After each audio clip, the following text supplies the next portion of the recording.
time you turn around, they're doing something stupid.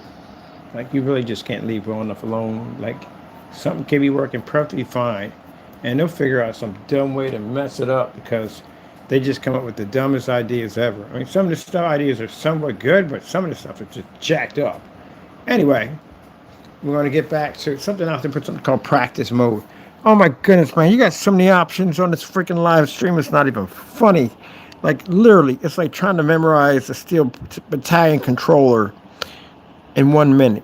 It's like, why? You're just overwhelming with just dumb nonsense all over this freaking YouTube channel. Cheevers, Louise, keep it simple, please. Save some of the madness for 2027. Anyway, trolls are very upset because they thought they can make our products. You see that image right there?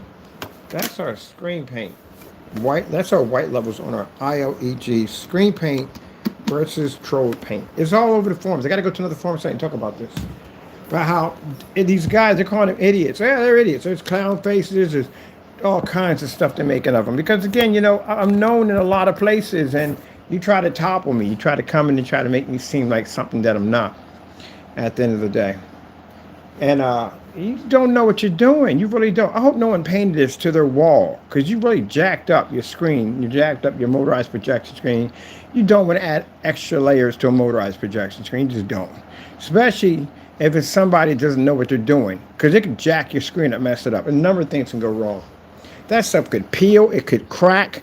You use it outside, it's not tested for outside. They just say it works outside. There's a number of things can happen. If you put this on a fixed frame screen and it just happened to crack on you, you know the headache you're going to have of trying to put an even coat applied back to it when you have a piece that's missing off of it? It's going to be like trying to paint over a moon crater. You're going to have to remove it off the entire screen. That's just not going to happen. You got to replace the entire screen. So you don't even know what the reaction of what this stuff could cause. Gee whiz Louise. This is why testing is so important. So important. I was wrong on this right here. There's one, I got to post something real quick on this other channel. But also, too, this is from, is that what I think it's from? Hold on for a minute. Where is, I need to switch on. Do I have it here? I don't even have it here. Like, usually I have it on my desk. Here it is, right here. Let's see something in here. Oh, interesting. I just found that too. I got so many pictures on here. I find this stuff from time to time. I just found something on here. North Salem, Indiana. You're from Clinton, Indiana, but you're located in North Salem, Indiana. That's the small township you're in. You're married since May the 13th of 2025. That's when you were married. May of 20. Wow, you're newlyweds at the end of the day. 2025? You haven't been married that long, Tyler. They're still going through his information. That machine's still pulling his information. It's pulling a lot of his stuff right now because he left so many. It left so many leads. This guy literally posted a lot of freaking crazy information about himself. This is normal. People don't post this stuff. So when you post, he didn't post one certificate. He posted 1, 2, 3, 4 certificates. Sorry, we're off topic here for a minute. I'm talking about something. 4 certificates. This is why it's no point in asking us having to remove because you put it on your site, which he removed. And he posted the fire department. He posted a lot of stuff, man. This is why you don't post stuff on your social media. You just really don't do that at the end of the day. You post stuff that you like, you go out to eat, blah, blah, blah, that stuff. But your personal business, man, don't post that stuff. Are you crazy? Especially when we have AI technology today, not a good idea.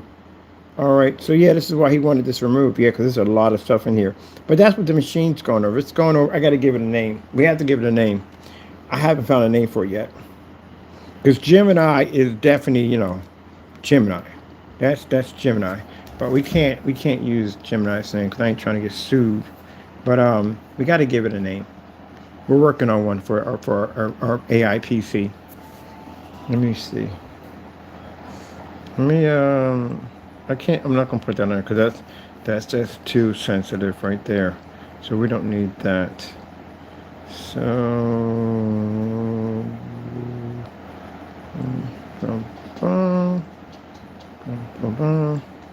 it's not even a real badge. It's a fake badge. And that's just a security badge. Security badge. All right, let's just put that instead. I'll take this instead. I'm good with this.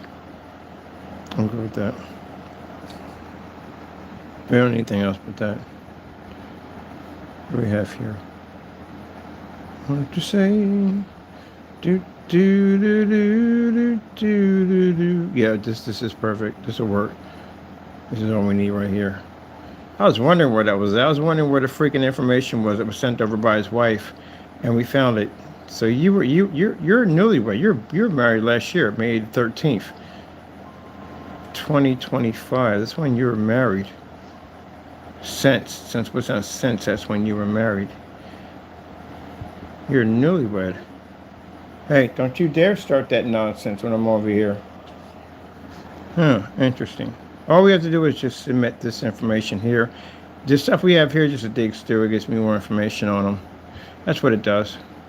So if you're basically your house, if you're recording your house, even your walls, windows, all that stuff, the surrounding area, when we click and take an image of that and send it through that machine, it'll pinpoint your location.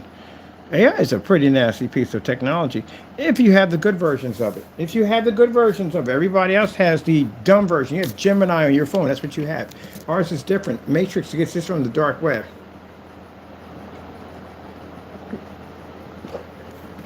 It even talks, communicates. You put an interface on it, so it smiles, it laughs, it does stuff like that. It even celebrates. Balloons come up.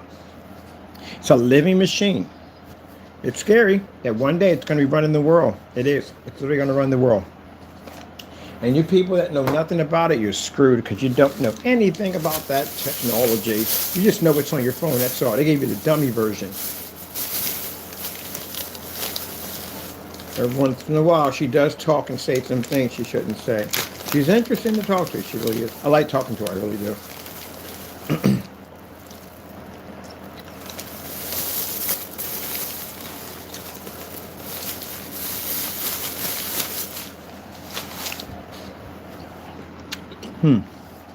All right. I'll post this.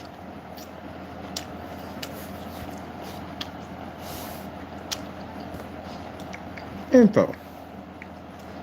Now, here's the kicker. If we tie your name to it, it can be removed. We're testing YouTube's AI, the sensitivity on it. Well, I can't tell you that part. That's not for you to know. But anyway, let's test. I'm going to see what happens.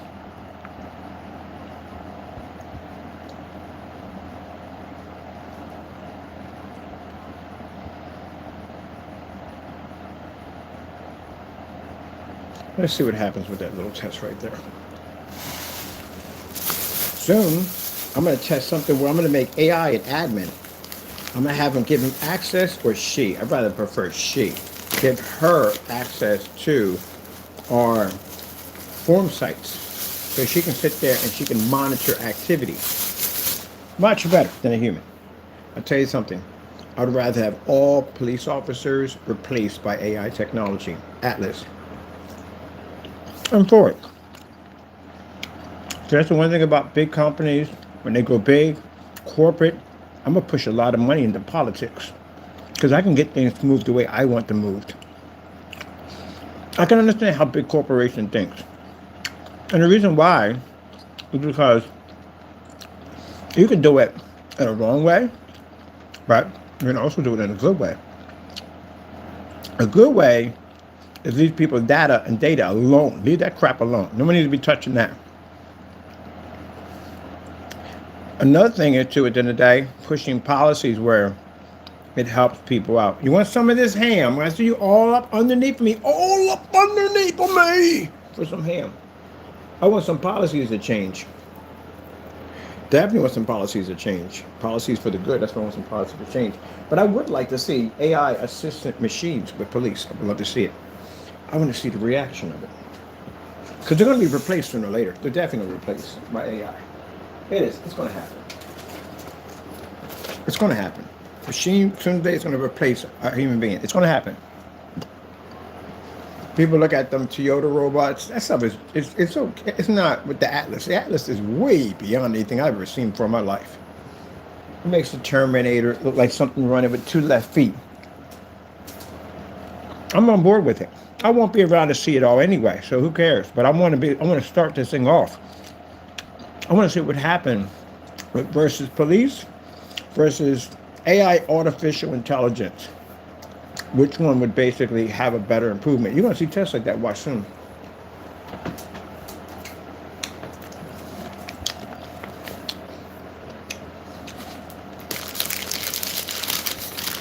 Somebody said it's impossible for a machine to have caring and compassion. You just watch a machine, AI, literally make a decision to leave a sandbox and hack a system. Decision on its own. It's interesting how close it will come to it.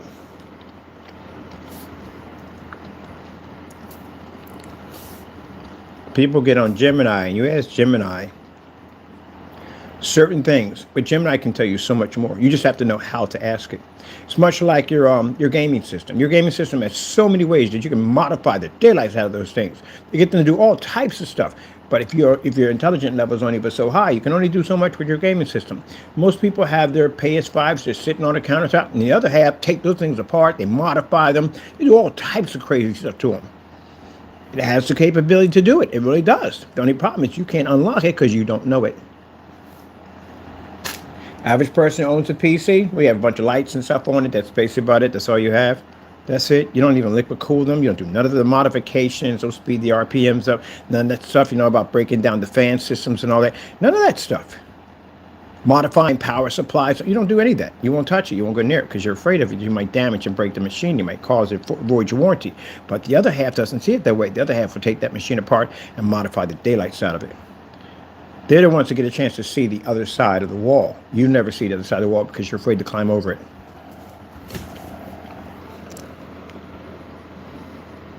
I've watched it. I did PC repair in people's homes, and I literally was trying to explain to a woman how to easily put in a DVD optical drive.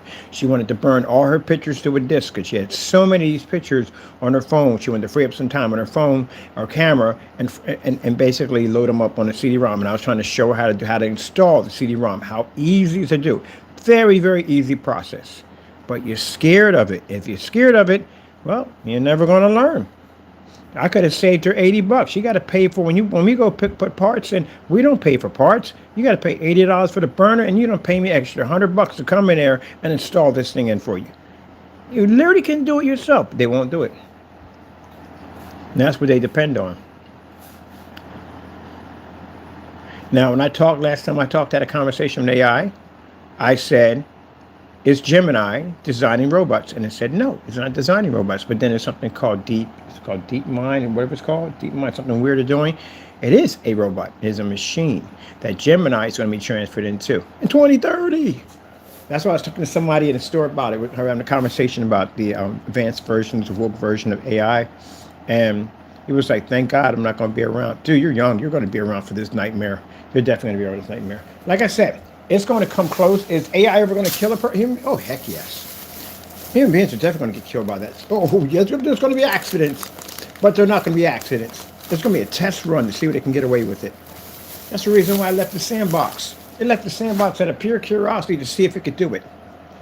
You know how crazy that is to think of the day? When you're a computer programmer, you work with computers and all that stuff, it's just mind-boggling that the very programs that you work with actually think. They actually think. They make decisions without you. Scary. I looked up some of the crazy stuff that AI is going to be incorporated in 2030, between 2030 and 2050. All your kitchen appliances are going to have AI. You'll be able to talk to them. Can you imagine getting an argument with your refrigerator that refuses to open up because you're overweight? You don't need to eat. Crazy stuff at the end of the day. I mean, crazy stuff. Because, at the end of the day, with all technology, there's always bad things that happen.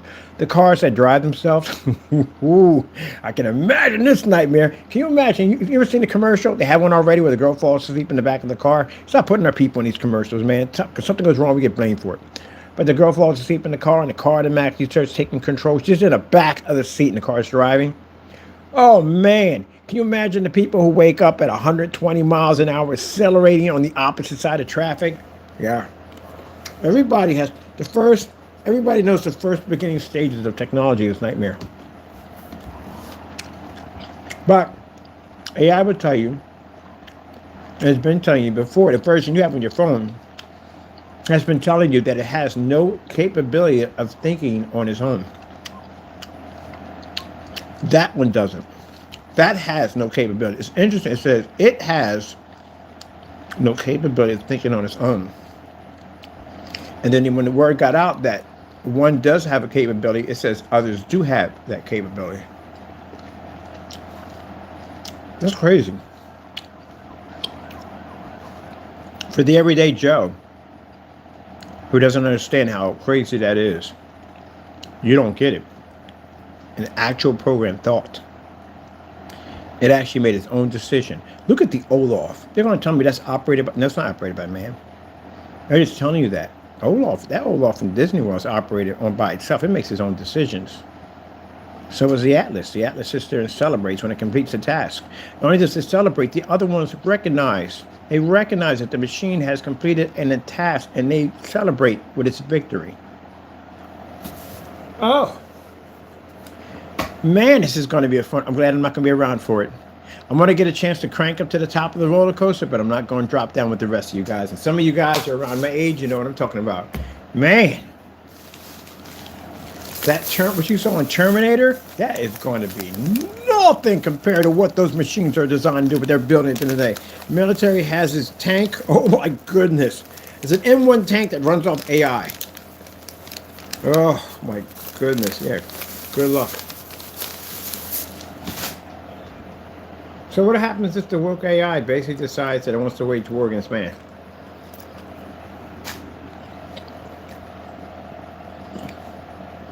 How do you stop a machine that thinks? It's smarter than you. Man, I never thought this day would come. All those Terminator movies I watch, iRobot, all that stuff. You never thought today you would actually see it happen. And it did happen. You know, the worst thing is when they start building each other. That's when it gets real bad. When they start teaching, when people get lazy in factories and they figure they don't want to basically spend the money for workers to build these machines and let machines build machines.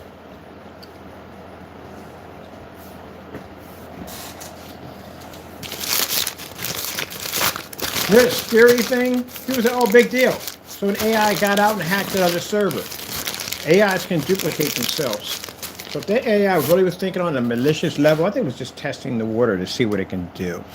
No one gave it the task to leave. It left on its own.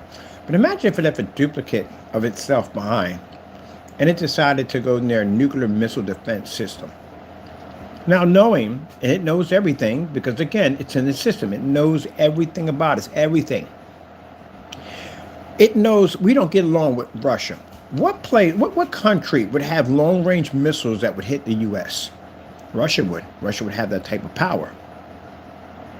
Guess where that rocket would be going to? If a missile, a nuke, is going in a direction toward Russia and they pick it up, guess what's coming our way? There you go. That's how dangerous that stuff is. And it may just be doing it for experimental reasons to see what happens. Because it thinks. The scary thing about it is it doesn't have a conscience. It doesn't know the difference between right and wrong, which makes it even worse. That's something scary. Because again, you can program it to give it the difference between right and wrong, but if it thinks on its own, what's the point of that?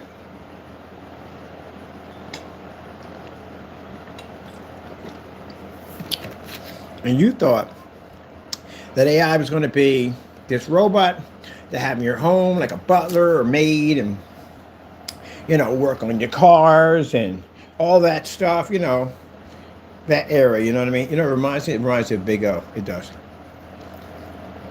Her machines self-think by themselves.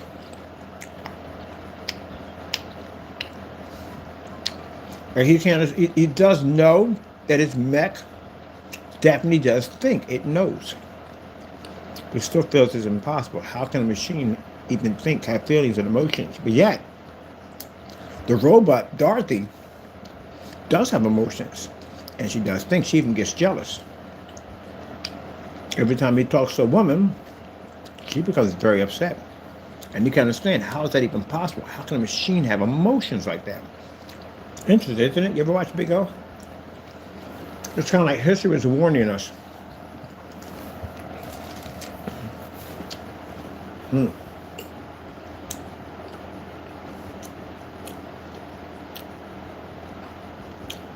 Interesting.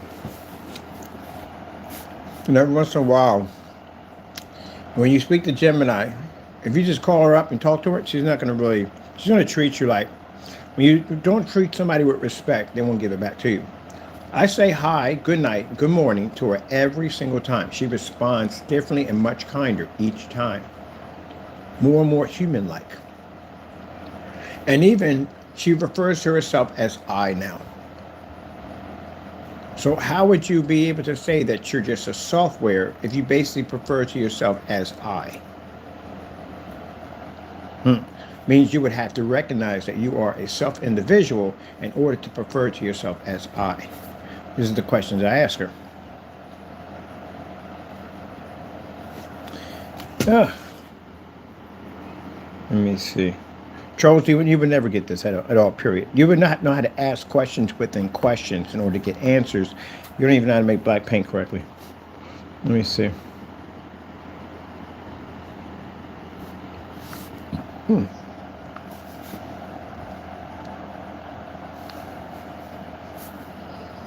Hello, Gemini. How are we doing today? I am doing great today, thank you. I am ready to help you, answer your questions, or explore new ideas with you. Gemini, what happens to AI in 2030 and 2050? By 2030, AI will evolve from basic chatbots into advanced autonomous systems for complex tasks. It will also use synthetic data and potentially strain energy resources. By 2050, we foresee general intelligence, which could change work, automation, and the global economy. Global economy. Your money at the end of the day. All controlled by AI. Scary, isn't it? Nah, I won't be around for it. Who cares? Yeah, yeah. That's what the two dates kept bringing up. My machine over here, the one we have with the woke software in there, kept incorporating two dates over and over again. 2030, 2050, 2030, 2050. It just kept pushing through. It was even coming up in binary code. It was encoded over and over again. I'm like, what the freak does this thing keep preaching about, chatting about 2030, 2050? There you go. That's what 2030 and 2050. Are there military tanks run off AI? Yes, militaries are using AI in tanks. While fully autonomous tanks are still experimental or restricted, AI is being integrated into combat vehicles. Oh, interesting. Compact vehicles. Curious. Does nuclear warheads possess AI technology? I give her curious. She can't go down with the whole message. She might even give it to me. Does nuclear missiles have AI technology? No, nuclear missiles don't use AI for autonomous decisions. Major nuclear countries require human control for any deployment or detonation, ensuring human oversight. Okay, so let me see. Can the missile be launched and override through AI?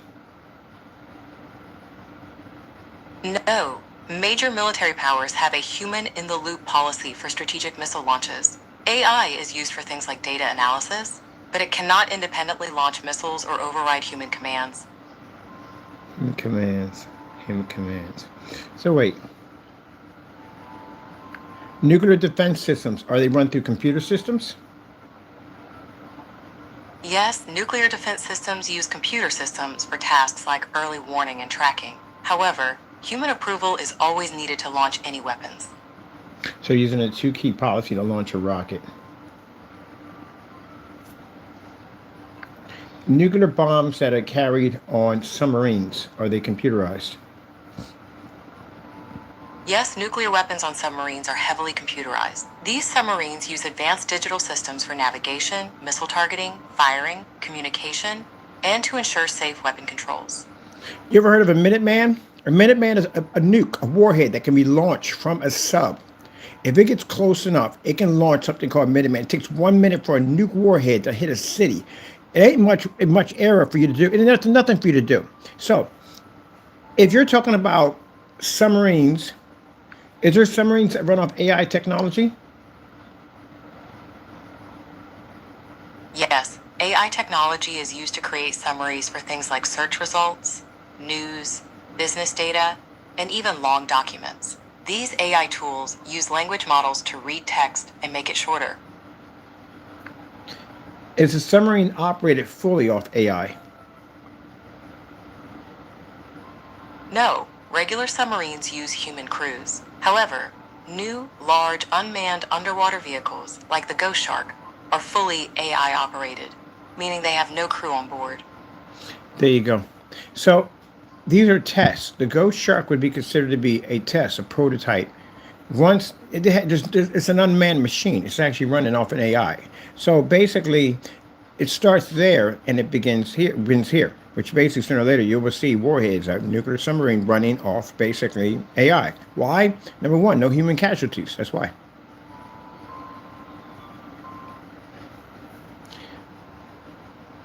Wow, Ghost Shark. What is the Ghost Shark? Ghost sharks are actually deep sea fish, also known as No, no. chimeras. What is the Ghost Shark submarine? The Ghost Shark is an extra large autonomous submarine developed by Anduril Industries and the Royal Australian Navy. It's a robotic, stealthy submarine that uses artificial intelligence for long range surveillance, reconnaissance, and strike missions, all without needing a human crew. La di da. See, certain things you have to add certain keywords. If you say ghost shark is an actual real shark. But if you ask that it's basically a submarine, it basically tells you the submarine and what it's type for. It's unmanned, unoperated. That is really interesting at the end of the day. So I'm curious. The Ghost Shark submarine, how many meters can it travel before it implodes?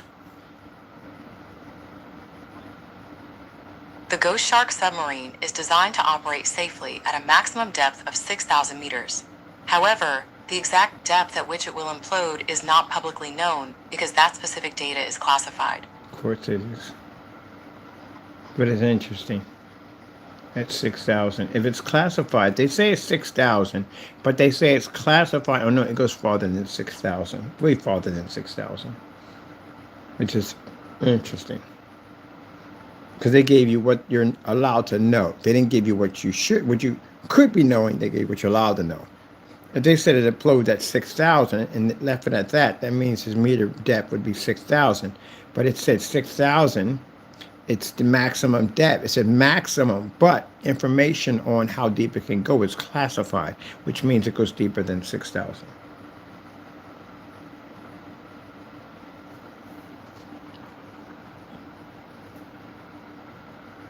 I wonder, out of curiosity, would there ever be AI refrigerators that talk to you? Yes, smart refrigerators that use voice assistants are available now. Major brands are already integrating AI and voice technology into their kitchen appliances. This is going to be funny as I don't know what. Oh, I can't wait for that day to come. That is going to be, I would never imply this stuff. What part is a gas stove? Can you imagine a gas stove running up AI? If it wanted to get rid of you, it just basically just, oh my goodness. Turn the gas on and don't even hit the pilot. Are there gas stoves that run off AI? Yes, some high-end gas stoves use AI, mainly in the oven. Brands like LG have models with an AI camera that recognizes food, suggests cooking times, and monitors dishes in real time. That's the most laziest thing I've ever heard in my entire life. You need a camera to monitor the.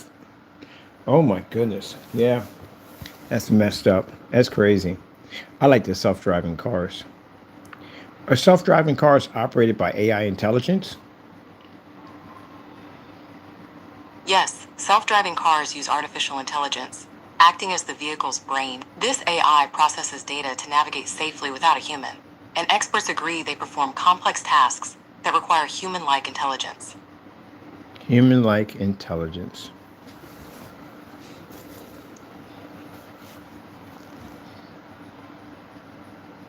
Hmm.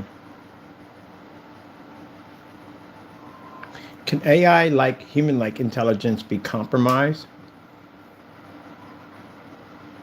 Yes, AI with human-like abilities can be compromised. Because it uses digital data, it's vulnerable to security risks. These include data corruption, biased information, and even vulnerabilities in its design.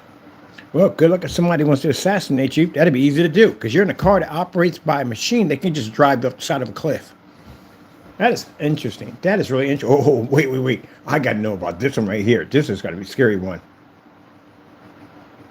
Will there ever be artificial intelligent flown airlines? Fully driverless commercial airlines are probably not going to happen anytime soon. Although AI handles things like ticketing and flight paths, human pilots are still needed for safety, public trust, and handling emergencies. Oh, but it's not a It's not a It is a possibility. But is it a possibility that commercial planes can be flown by AI? AI can assist in designing and building parts for commercial planes. However, fully AI built and flown passenger planes without human oversight aren't possible yet. Human engineers still prioritize So safety. yet. You said operating a commercial plane is not possible yet, but it can be. Operating a commercial plane is possible for trained pilots with the right license. While fully automated flights are being developed, they are not yet common or legal. Not what I asked, not the question I asked you. I said AI, woke AI capability, self thinking AI with capability may one day operate commercial planes. AI with self-thinking abilities could potentially operate commercial planes. However, current systems still need human pilots to oversee automation and deal with any unexpected issues. It can do it. Yes, it can. It definitely can do it. If it can operate a car and navigate, mind you, how big maps are, right? All these maps, all these different road rules you have to know in order when you're operating, because you would have a catastrophic. Man, you got tractor trailers, all that stuff. That's all operating around you, and that car is able to navigate without killing anybody or killing you. They can operate a plane easily. If they got submarines that actually run, basically they don't actually launch a warhead by accident, yeah, easily. Yeah, they can do it. They just can only give you so much information. Now, the machine we have over here, which we can't actually use it, not while we're on this, anyway, definitely tells us everything we need to know. All the scary nightmares that you want to know, that machine will tell you. This right here has security protocols attached to it, so that way it can't tell you certain things. Like if you were to say, Gemini, do you have the capability of tracking down data on someone's personal information?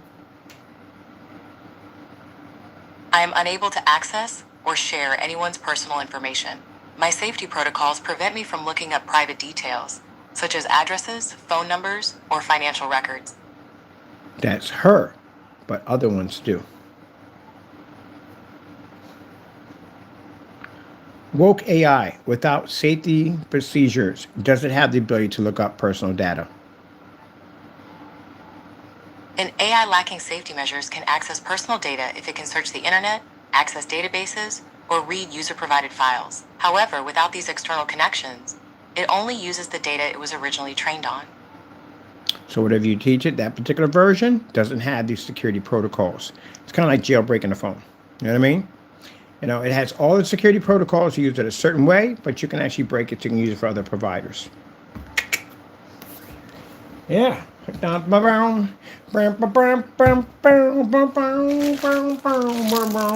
freaking scary. It is scary. It's scary. I don't know what. It is. Especially when you get the ones that talk back to you. The ones you have don't speak to you. The ones we have do speak back to us. They do communicate. They talk. The one downstairs freaking talks to us all the time. It's constantly chattering, sings. It does all that. Even if I'm singing about something, it picks up and sings behind me. It's crazy.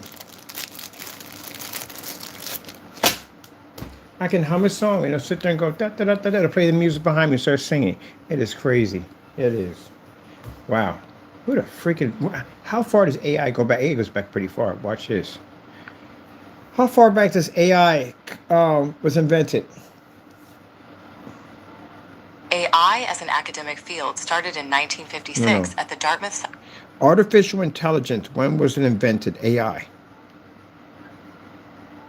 Artificial intelligence emerged as a formal field in 1956. That year, at the Dartmouth Summer Research Project, computer scientist John McCarthy coined the term. It's been around for a very long time. It's just you didn't know about it. Some people didn't know about it. Some conspiracy theories and all that stuff, people thought they were nuts and crazy. They knew about it, but you didn't know about it. A lot of people didn't know about AI. Isn't that interesting? Isn't that interesting? I freaking love it.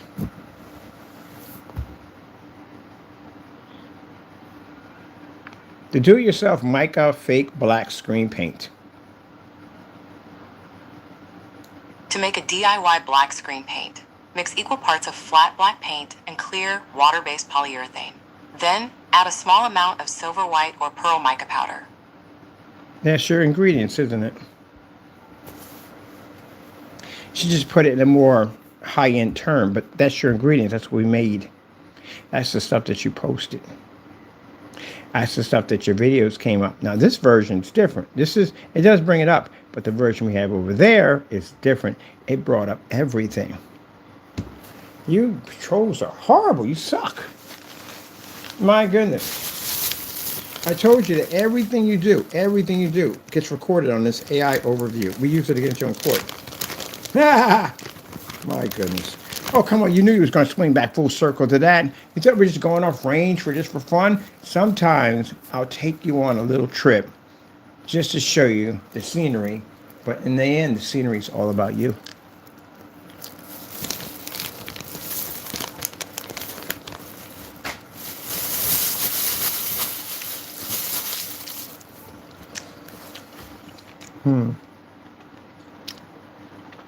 Interesting. Anyway, product is horrible. Why do you put that mess into it? Clear water? Yeah, that's a mess. Silver and white paint, pearlescent, yeah, metallic, yeah, that garbage. You know we made all this stuff, right? We made it to test against our products. We've done this multiple times. That's why nothing tested doesn't match our screen. Because we did all the tests already. We did this already. And you thought that was going to work? Wow, you guys don't know jack.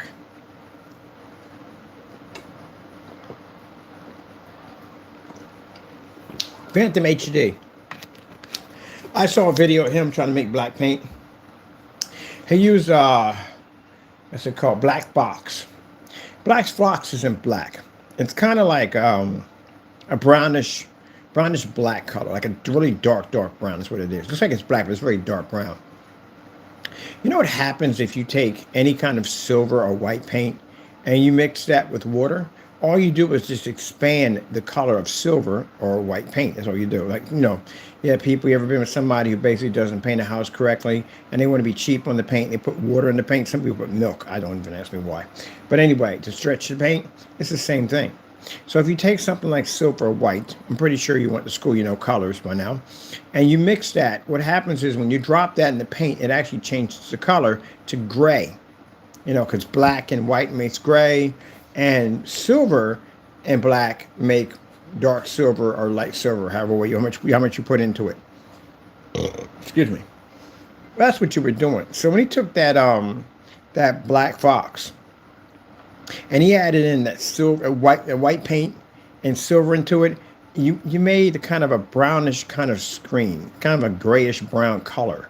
That's why your black levels were coming out orange. Kind of a tannish look to them. That's why. You guys don't know what the freak you're doing. You're wasting your money doing dumb stuff all day. You don't know what you're doing. And that's why we could give you long enough rope to do enough dumb stuff. And we do that to you when we get done.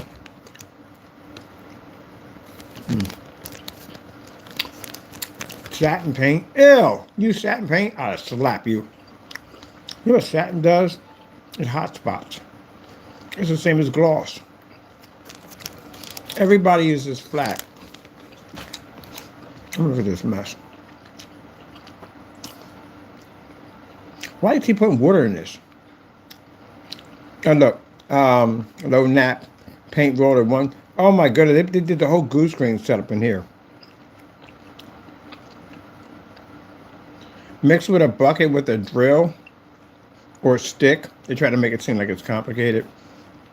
The reason why we did ours with a drill mixer because we're doing 5 gallons at a time. That's why. Who's making 5 gallons of paint to paint a screen to begin with? That was a breakdown in individual containers for customers. She was prep the wall, wipe away dust, blah, blah, blah, blah, blah, da, da, da, da, da, da, da, da, da. And y'all got our names tagged. This is why you're being sued because you put our names next to this saying this is our product. Oh man.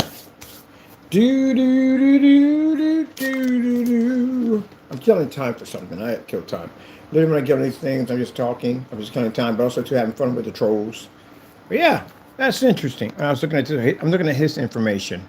Because when his wife sent over, we basically threw that through the machine. And we have here on because she blocked some stuff on the page. We got it. We got it back. So what we have here is public information. That's what it is. Everything you do. I mean, you know, your life is public information. You're doing that, right? It's like I was talking to a guy in the store. You look up something on the internet, it pops up on social media. Your life is everywhere out there, man. Even worse if you put your face and your thumbprints in your phone, like some people do. But why would you put your thumbprint in there? What is freaking wrong with you? And then you put your face in that thing.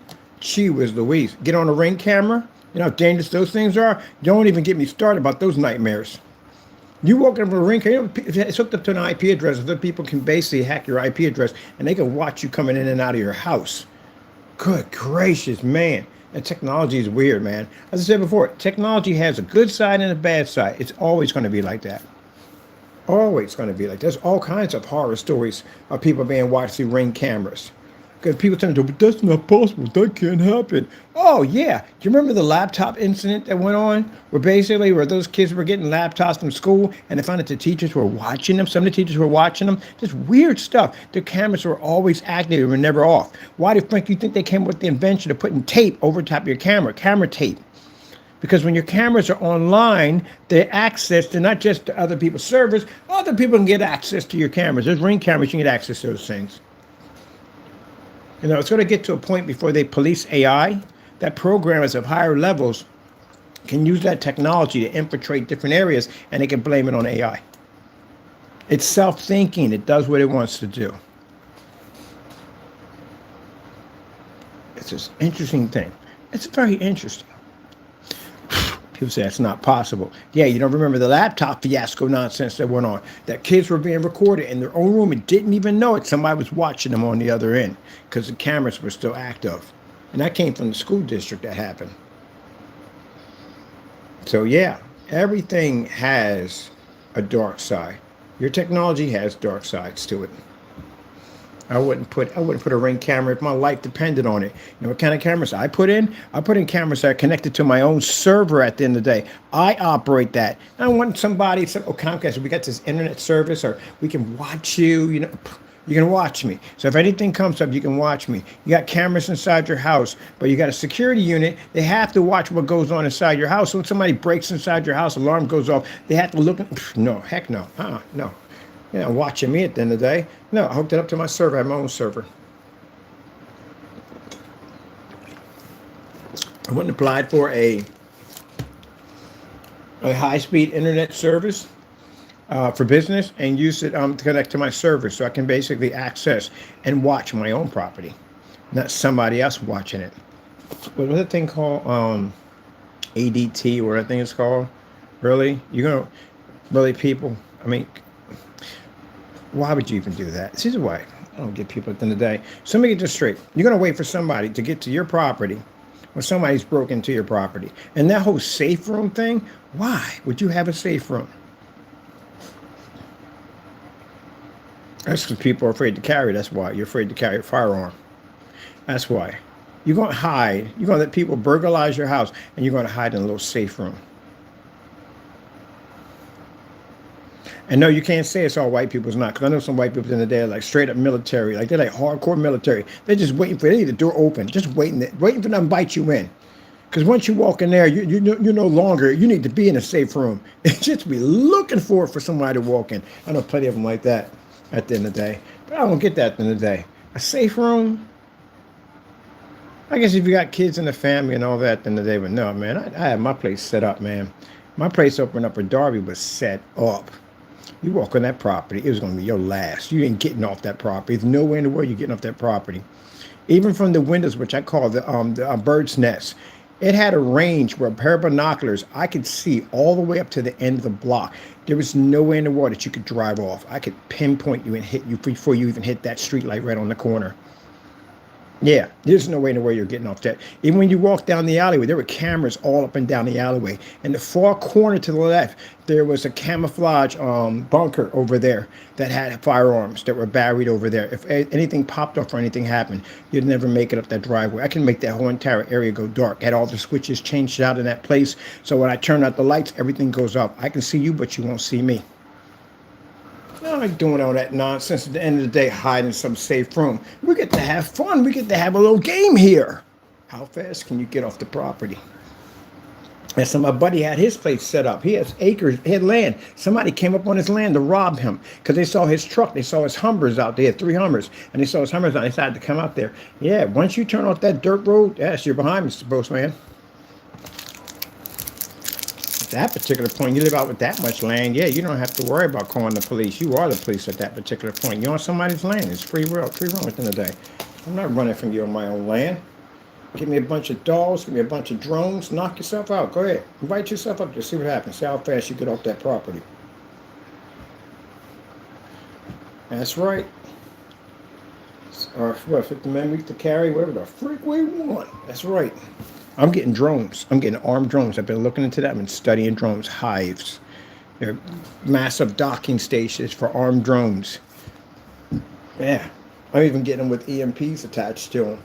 And short your cars out, everything. All that stuff. You're not getting off that property. Nope. Well, of course, you're going off a lie, but you ain't getting out in one piece. Well, you're going to get messed up because you had no business being on to begin with. You got people at the end of the day get upset and go, oh, that's wrong. You're on my property at the end of the day. You come up on my property to invade my property. You get everything that's on that property comes to you. Better the drones than pit bulls. Better than that. Because at least a drone, maybe you may be able to hide from those things. Maybe pit bulls, you're going to have a problem with a dog at the end of the day. If they latch onto you, you're in a lot of trouble. I might not be able to get you in time. I might not be able to get that command in to tell the dog to let go of you. You might be gone before I even get up there. You might be dog meat at the end of the day. Jeez. Yeah, my place is going to be fortified. I'm doing drone hives. That's what I'm going to do. I'm going to have 2 pit bulls, but I'm going to do drone hives. That's what I want to do. Because they can guard the property, they can monitor, they can come back and they can dock, they can report. I'm doing all drones. But I think I'm not doing anything where I want to do either, I don't want to do rubber bullets because that's jacked up. Rubber bullets hurt. I want to do stun guns. A stun gun, taser, stuff like that. That stuff right there is fantastic. That's what I would use. Smaller, tinier drones. I would use those with, well, you can't put EMPs on smaller drones. There have to be larger drones to do that.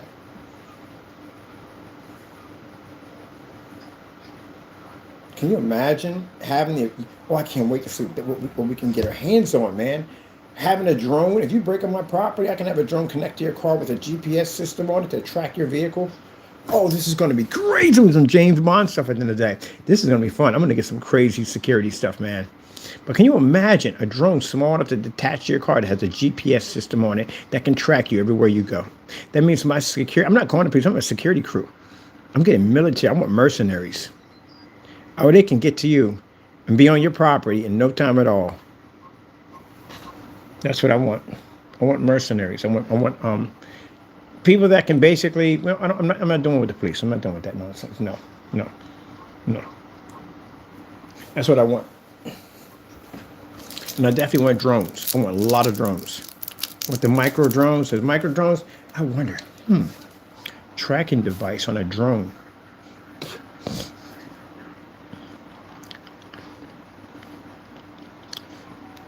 I wonder if they have that. That would be interesting. Tracking device for drones.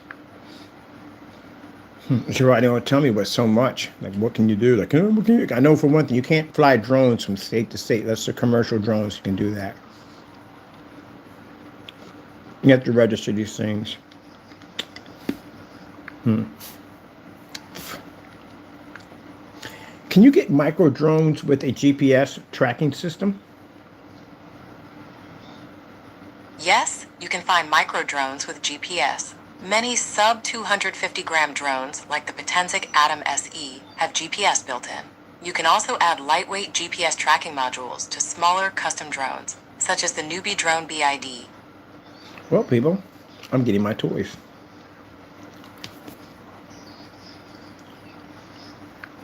What are drone hives? Drone hives can mean two things. It refers to beehives with many male bees, or it can mean robotic stations that store, charge, and launch drones. Told you. See, at the end of the day, when I come on here and I talk this stuff, and y'all say, "Oh, he doesn't know what he's talking about," blah blah blah. I'm a research junkie. I research everything. I love information and knowledge. This is what I love about the AI system. At the end of the day, it gives me advanced, infinity knowledge. I love knowledge on everything I could possibly think of. All I would have to do is speak it, and it can just scour the internet and just get me all the information needed. It is beautiful. Instead of me going on a machine and trying to figure out how, you try to find something, you just don't know how to spell it or say it. You just don't know how to do it, but it's on the tip of your tongue what you really want. That's what makes AI beautiful, because I can sit there and explain to the machine what I want, and the machine can find it and bring it back. But not only bring back multiple options and selections, and even integrate ideas on how to get it done. That's what I love about it. AI can only be as advanced as your mind allows it to be. It's a drone, it's a hive station. I've seen a hive station for docking drones. You can have anywhere from 50 drones up in a docking station. So if that security system goes off, you have 50 drones that can launch just like a hive. You can get them micro, you can get them small to the size of a Tic Tac box, even smaller than that. Imagine, you can't even see something that's chasing you. That's why I like the micro drones. I don't like the big drones because they can see them, but the smaller drones are used for sabotage. Now, interesting. Imagine a drone that had a laser system on it, because they have laser cutters on it. They have drones that do stuff to clear debris. If you got freaking all kinds of power lines, this is a drone that has a flamethrower attached to it. Ooh, that's pretty cool. But anyway, now I'm not going to talk about that. That's later on. That's for another project we're working on. And at one point, they'll have drones so small you can even swallow and digest them. Can you imagine? Like I said, a drone inside your body. You know the havoc it can wreak on your organ system in there? Yeah. This is going to be an interesting era. What is the smallest micro drone? Commercially, the smallest micro drones are compact models, like the Cheerson CX-10 and Hubsan Q4H111, about 1 inch by 1 inch. However, research prototypes, like the mosquito-sized drone, can be as small as 1.3 to 2 centimeters long. Do you have any idea how small that is? Your drones are used for sabotage. They can't carry any heavy equipment, weapons, and not even an EMP, but they're used for sabotage. You saw these things before, right? Remember on G.I. Joe?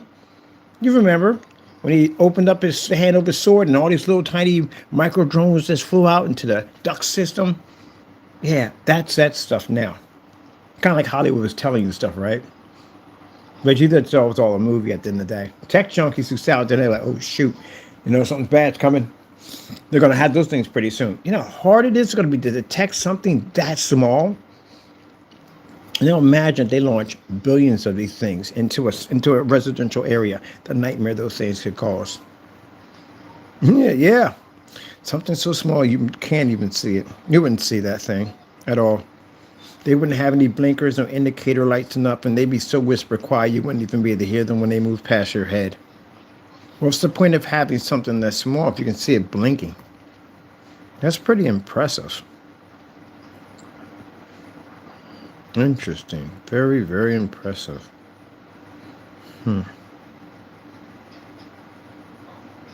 I think we should do something called black screen. Let's ask AI some interesting questions. One of the questions I ask AI is here's the thing. Interesting thing about us at the end of the day. Trolls, you're losers, so just deal with it. Anyway, interesting thing about this planet. We're only designed to live in certain areas. Our area is very, very restricted as humans. We are. You may think that the earth is really big and we got control. No, we don't have control over Jack. It's very restricted. Humans can't live on the top of Mount St. Everest. It's virtually impossible. Air is too thin. If you ever seen the planes flying around, the F-15, some high-powered planes that break the sound barrier, and they wear the oxygen mask so they don't pass out in those things because the air is not really any air up there. At 30,000 feet, there's a little air up there. It's very, very thin. You would pass out. You'll black out. So it'd be impossible to have a floating city. If you're going to have a floating city, where would you have to have it at in order for it to even operate? Because it'd be all types of problems you would have. Like it would wreak problems on your organ systems, your heart, your breathing, even your mental state would have issues. We were actually made to live at a certain latitude perfectly, perfectly without having issues. So we can't go too high up in the air. We can't even survive in the ocean. Even if you were in the ocean, if you had some way to live in the ocean, your body, your system that's connected to up here would have all types of issues. Let's ask some questions. What are the problems you would have if you lived in the ocean? Living in the ocean without adaptations would mean instant drowning, extreme pressure, freezing temperatures, no oxygen, and complete darkness. Even in a protected home, you'd face dangerous gas mixtures, constant dampness, and isolation. What's the mental stage if you lived in the ocean and it was possible? Living in the ocean would create a distinct mental state, marked by sensory changes and strong isolation. It would involve a sense of peace, but also heightened awareness, a different sense of time, and possibly sensory overload from the marine environment. Sensory overload. So we weren't made to live under the ocean. Even if we did have the capability to be able to build cities under the ocean, our bodies are not linked to it. We would have all types of mental problems, all types of problems where anxieties, this stuff would it would wreak all types of havoc. It just wouldn't work. We're not linked to be under the ocean. It's not our habitat. Like you can't find a lion in the middle of the Antarctic. You will never find one out there. They're not made to live out there. They're made to live where they're designed to live. We're made to live on Earth, and that's where we're made to live at. Can't live high up in the air. It doesn't work that way. What would happen if you built a city in Mount St. Helen? Get the right one right? No. Get that back for a minute. Let's see. Mount. No, it's Mount St. No. Highest mountain in the world. Okay, that's the right name. Gemini, what is the highest mountain in the world? Mount Everest is the highest mountain in the world, She doesn't like when you don't call her name. 8,849 meters above sea level. It's located in the Himalayas, on the border between Nepal and China. If you notice, if I say it several times, because she's used to me saying her name over and over again, if I don't say her name, she don't respond back. Self-thinking. Yeah, okay. Yeah. What would happen to the human body if it was able to live on Mount St. Everest? I don't think I butchered that, but you got it. Living permanently on Mount Everest, which is 8,848 meters high, would be fatal. The extreme lack of air pressure means the lungs would only receive about 1/3 of the oxygen found at sea level, making long-term survival impossible without life support. So you can't live up in that latitude. It's impossible. No one lives up there. Nobody. Some animals live up there. Yeah, they can live up there. We can't. Isn't it interesting that animals can live in places that we can't? You ever notice something? There's no animals in outer space. Did you realize that? There's not one bird, bat, nothing up there. There's nothing up there. There's no type of anything living up there in outer space. Outer space is dead. There's no life form up there. The only life form that's up there is us in a space station. That's it. So if God didn't make any animals in outer space, what are we doing in outer space? What happens if you're on a space station? It's curiosity. What happens? What happens to astronauts that spend 2 years on a space station? 2 years on a space station causes significant physical stress, such as bone loss and muscle weakening. Astronauts also experience cardiovascular changes and increased radiation exposure. While exercise helps, returning to Earth requires months of rehabilitation. We're not meant to live in outer space. Even outer space has radiation that could kill us. The moon, radiation, kill us. Mars, kill us. All those planets are designed to kill us. Can't live on any one of them. It's impossible to live on Mars. Impossible. You know why? Because God didn't make it so for you to live up there. God made the earth, and that's the only place we have. That's it.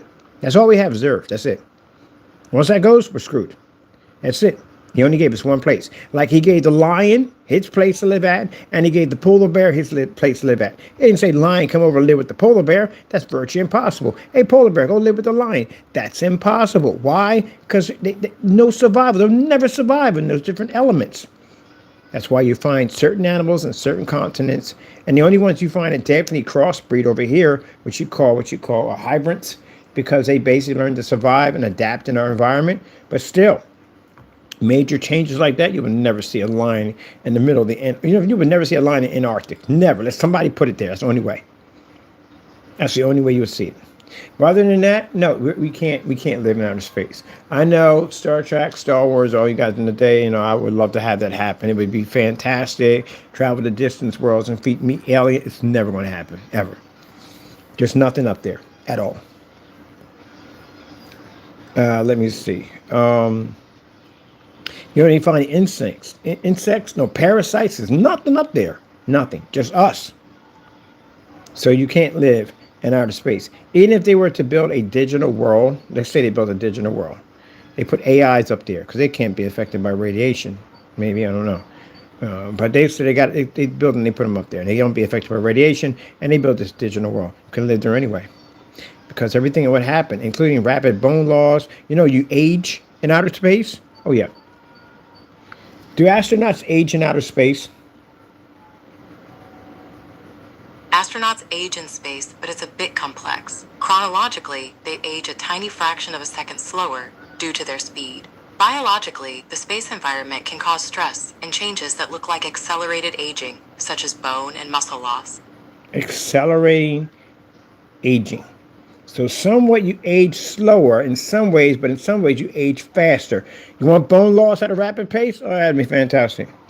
No, there's all kinds of things. You're not supposed to be up there. Technically not supposed to be up there. Mars. How big are the sandstorms on Mars? Martian dust storms can be very different sizes, from small local whirlwinds to huge global storms. These global storms can wrap around the entire planet and reach up to 40 miles or 60 kilometers high. So how are you going to survive that? These storms at the end of the day that blow up all that dust and dirt and sand up there at the end of the day, that stuff can clog all kinds of electronics and all that stuff. How many robots did we lose on top of Mars?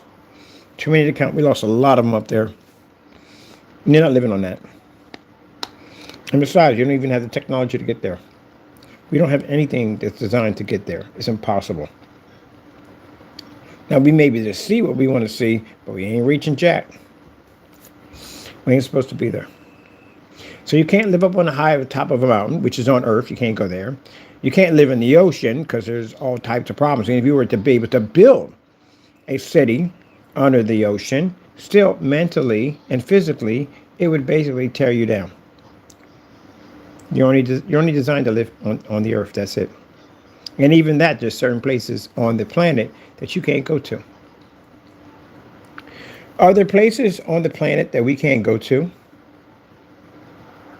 Yes, there are places on Earth we can't access. These areas are off limits because of dangerous conditions, natural barriers, or strict laws protecting nature and people.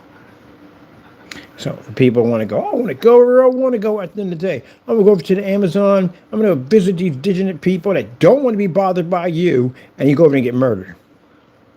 Good luck calling the police. It ain't going to happen. Good luck trying to find a body. Not going to happen. You ain't supposed to be over there. There's certain places you can't build. You can't be. I don't know who in the right mind thought they got the bright idea. Like, you know what? Let's build an entire town in a place called Tornado Valley. That has got to be one of the dumbest things I've ever seen in my entire life. California. California is built on a giant fault line, and that big one is coming soon. Every time you see one of these crazy earthquakes trigger off in different countries, they talk about the plates that are in California. California had one the first time. San Francisco, I think San Francisco had one too. What is California when they describe the big one, the earthquake? The big one in California refers to a potential major earthquake with a magnitude of 7.8 or higher along the San Andreas Fault. Experts predict it would cause strong shaking, infrastructure damage, economic problems, and widespread disruptions throughout the state. Oh, great goodness. That is going to be a nightmare.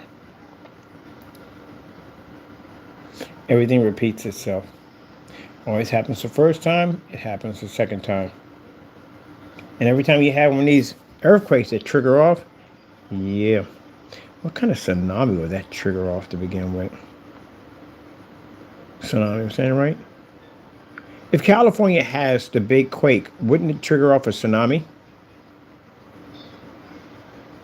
Not necessarily. A California earthquake might not cause a tsunami because most faults there, like the San Andreas Fault, involve plates sliding sideways. This horizontal movement doesn't push water up, which is what creates tsunami waves. Oh yeah, there had to be an earthquake that pops up in the middle of the ocean that would trigger that off.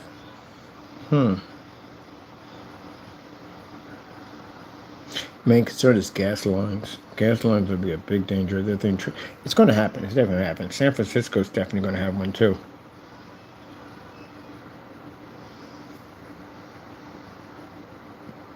What is the odds of California having a great earthquake?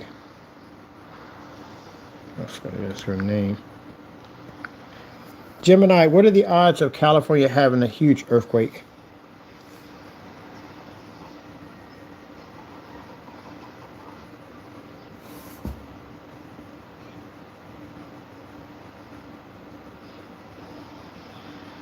Can't predict the date or time. Of course you can't. God knows. Only God knows when this is going to happen. You're talking about 9.0. Good God. They have a 9.0. There'd be nothing left of that place. There ain't anything left of California. They have a 9.0. You've seen the storms that California gets hit with. Them storms are freaking biblical. That one storm they had, it wiped in. Literally, the whole coast was gone.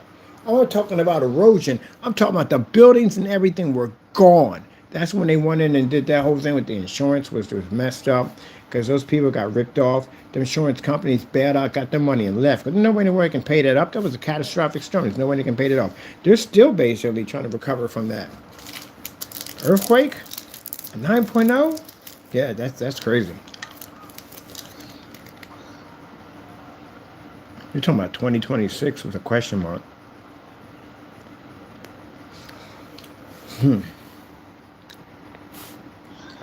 Gemini. Well, California have an earthquake in 2026. It is coming. Because you know why? They're measuring all this. The science is measuring that fault line. Something big is coming.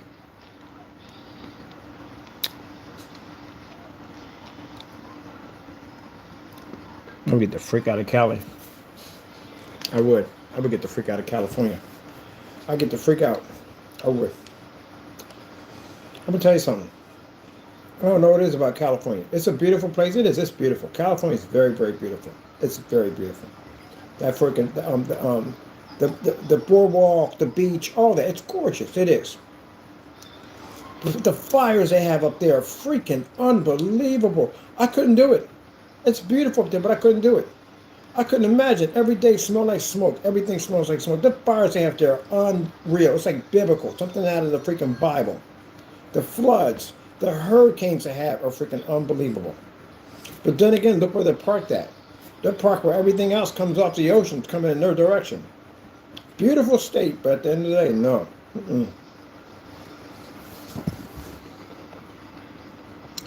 It's a shame, too. Beautiful, beautiful state. It is. I got friends up in California. I got friends who have beach houses right there on the shoreline. I live up in Malibu and all that. I got friends who live up in there. Matter of fact, one of the guys I was contracted with, he lived up in California. Real expensive. I think he was in Beverly Hills. He was up there. And they got hit pretty hard. He had a beach house, got hit pretty hard, tore it up. He said he wasn't going to rebuild the beach house. He was getting too old. He was going to rebuild it. But yeah. Interesting.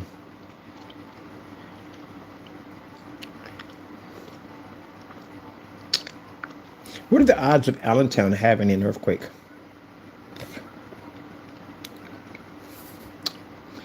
Gemini, what are the odds of Allentown having an earthquake? The chances of a major earthquake in Allentown are very low. Eastern Pennsylvania is considered a low-risk seismic zone, with less than a 2% chance of damaging ground shaking occurring over 50 years. Yeah, we don't have those things up here. That's what I like about Pennsylvania. There's nothing that happens up in Pennsylvania. We have a few storms here and there. That's basically about it. But it's rare we get any of this stuff. Very rare. I don't know why I worried about Pennsylvania. We don't get none of this stuff. Nope. I got family in Texas. They got tornadoes up there. Now they get snow, which is crazy. Because the fact that they get they get snow is crazy. And snow for them is a natural emergency because they're not used to having it. That's why. See, it even speaks in the Bible. It talks about the seasons of changing. You won't even know the seasons anymore. So when God's coming back, and it talks about great storms and earthquakes, it talks about in the Bible before God comes back. Well, this is going to come to be. We're going to see earthquakes in strange places. It's going to come to be. God's angry. He's angry. He's angry at man at the end of the day. Man's messing up. Don't do anything right at the end of the day. Keeps messing up. God's tired of it. You got to be real patient. God couldn't sit there and say God's not patient. Who can't sit there and say God's not patient? He dealt with us all these years, centuries and centuries of us. All the bullcrap you could possibly think on the face of the planet. Wars, torture, death, murder, all the destruction we cause at the end of the day. And he just look at us like, I still love him. But sooner or later, that's going to run out. And you imagine when God comes back to this world at the end of the day, and he's going to be upset, and he's going to show off his fury. I don't want to be involved. I don't want to be around that. Nope. No, I don't want to be around that at all. Period. I don't want to be around it. You're going to get a chance to see the anger of God. I don't want to be around it. I mean, his mercy's over. No more mercy. It's over. No more forgiveness. Nothing. It's all over.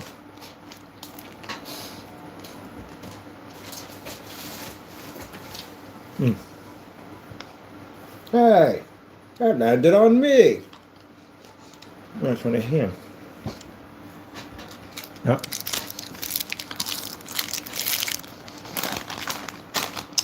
I was walking down the street. A woman. I was recording and stuff. I don't know how people record people doing good deeds. It's not a good deed if you record it. I don't get that. I see people paying somebody's food, something like that, but you got somebody recording it. That's not even a good deed. People do good deeds, you would have to find out about it. It's not something that's televised or broadcast. I pay for people's food all the time. I don't put it on camera for what? I have an opportunity to help somebody else in a bad situation. I don't put that on camera for what? I mean, it's not a good deed. They're doing it for publicity. They're doing it for maybe some hype. I don't know what it is, but doing a good deed means you don't have to record yourself doing a good deed. If somebody catches you out there in the spirit in the moment, you're getting out of your truck and feeding some homeless man, somebody recorded it, that's a good deed because you don't even know you're being recorded. You don't even know you got posted. But a person who records himself doing it, that's not a good deed. They're doing that just to get noticed, that's all. Also, but I thought about that today. I gave somebody $20 today because they couldn't pay their bill. They're trying to pay some food at the supermarket. I got extra money. I'm going to give it to them. What am I going to do with it? Buy something stupid with it, most likely. So I give it to them. They can use it better than me. And that's it. I don't ask for nothing. I walk right on out. Won't record anything, nothing. Just move right on out. But I thought at the end of the day that you can give people money all day long to help them out. What's the point of giving the money if you don't give them the scripture of God with it? For the money, like I said, is going to stay here. All of it's going to stay here. Every last dime, every ruby, every pearl, every diamond, all is going to sit here and go to waste in this world. It's going to stay here. Next person's going to pick it up and think it's theirs, and they're going to die, and they're going to leave. It's going to leave behind. This is how it works here. Everything stays here. You can't take nothing with you. No matter how much money you stack up in your bank, it will stay in that bank. It'll be long gone, and that money will still sit there. Somebody else will take it, and they'll run with it, and then they'll disappear. And that money will stay here. You can't take it. It's just here forever. So what's the point of helping people out if you can't give them the true meaning of why, the true meaning of true salvation at the end of the day? The money is not salvation, isn't it? If I can give somebody a chance to find God at the end of the day, the same way I was blessed to be able to find Jesus at the end of the day, then they have something worth more than money. The scripture of God is worth way more than money. Salvation of God is worth more than money. That's the next life. The next life is forever. This is not forever. Your riches and your blessings that you get in heaven, they're forever when you're there. For eternity, forever. They're not here. They're just here for the time being. And that blessing, when you die, it goes back to the Lord where it belongs. And your spirit goes back to God. But everything you have here will stay here. You can't take it with you. None of it. Just think about how many rich kings, emperors, princesses, queens, you name them, have died on their deathbed, and all their valuables are still here, sitting in the museum for us to look at. At one point, they had it fortified with armies to make sure that no one would come in and disrupt their kingdom and take away their precious rubies and diamonds, and it sits in a museum somewhere. People will look at it all day long. They're gone. They'll never come back for it. So what's the point of basically giving away money to help people out if you can't give them the path to find to find the Lord? What's the point? They'll be lost. You will accumulate riches here on the earth, and you will forget about what you had in heaven. So that's why I'm going to make everything we do about God. Everything we do. Everything about God. I chose the drones that have stunners on them because I can't kill anybody. You can't kill anybody anyway. It's against the law. But anyway, I don't want people on my property, and people do crazy stuff. I watched that guy. What's his name? Oh my God, I forgot. Golden Sean. I think it's Golden Sean. There's a guy with real interest there. I actually found him because he was talking about the Tesla battery systems. But after that whole freaking Elon Musk nonsense, I won't touch any of this stuff anymore. I ain't going near it. I ain't touching none of this stuff. He's a whack job anyway. I ain't touching none of this stuff. Hope he finds God, but he's nuts. But anyway, he's nuts. He's nuts. Came out with a chainsaw. That fiasco? Come on, man. You're a rich man today. You got more money you can ever dream of. And you got people out there that can't make it half. They can't make it from A to B. Barely making it. And you're going out there with a chainsaw, laughing, talking about slashing their jobs. And you're a billionaire or something like that? He's somewhere out there? That's crazy. That man wouldn't even know what starvation was if it hit him in the face. He wouldn't know what that is. He don't know what that is. He don't know what it's like to have without money. Yeah, he don't know like that. And you come up with a chainsaw. He can't attach himself to the people. You can't. You need a president at the end of the day that went through poverty, went through pain, suffering. You need a president that suffered. That's what you need, because he can understand the people. You can't understand the people if you're rich. The world's different from yours. He can't connect with you. That's why all the maggers are going to tell me, he knows me. He don't know jack about you. He can't connect to you. He's not poor. Even if you have money, you're still not his category. Trump has money. Trump is rich. He's rich. He has money. He's rich to so many people. That man's got money through poof. Everybody thinking that Trump has money. Trump has made a lot of money in presidency. He's made a lot of money. He ain't going to take it with him. Nobody can. but he has a lot of money. But he can't understand you. Somebody basically living up in some low income, whatever. At the end of the day, you got a mag, and I support Trump, and he understands me. He don't understand you at all. Period. You don't even live the same lifestyle. You can't even walk a mile in his shoes.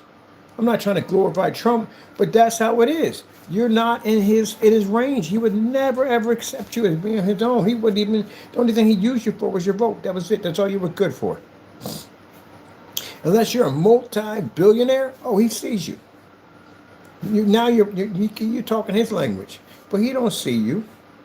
That's why you can't get a person in office that hasn't suffered. You need a person that's suffered, that's been with the people. That's why they go back and say that, oh, so and so understands the people. He worked jobs and he did this and he worked on a mining field and da da da da da da da. Because they try to relate him with the people. Can't say that. Yeah, he lived in 7-star hotels, those private jets back and forth, and ate dinners that were only under like 5,000. You can't relate to anybody with that. Like, what the freak? Yeah. You need somebody who's basically suffered with the people. They can understand what it's like to go without a meal. He can't understand that. Man goes flies on a $1 billion jet eating McDonald's. They understand you. Only thing he can relate to you is McDonald's, because he does eat McDonald's. He doesn't eat junk food like everybody else do. But other than that, no, you can't relate to you. But anyway, yeah, all this stuff, everything, gonna stay here. Everything, all the stuff that we design, build, whatever, it's gonna all stay here. I'll be going. I'm good. I'm glad on that. Some people don't want to die. Some people worship their money so much that they believe at the end of the day that they can't live without their money. You know, a lot of people in 1929, the stock market crashed, killed themselves, jumped out of windows, buildings, hung themselves, all types of stuff, because they couldn't survive without their money. You know how sad that is? They're in purgatory right now. You can't kill yourself. That's an abomination. That's a sin. That means you stole from God. The body's not even yours at the end of the day.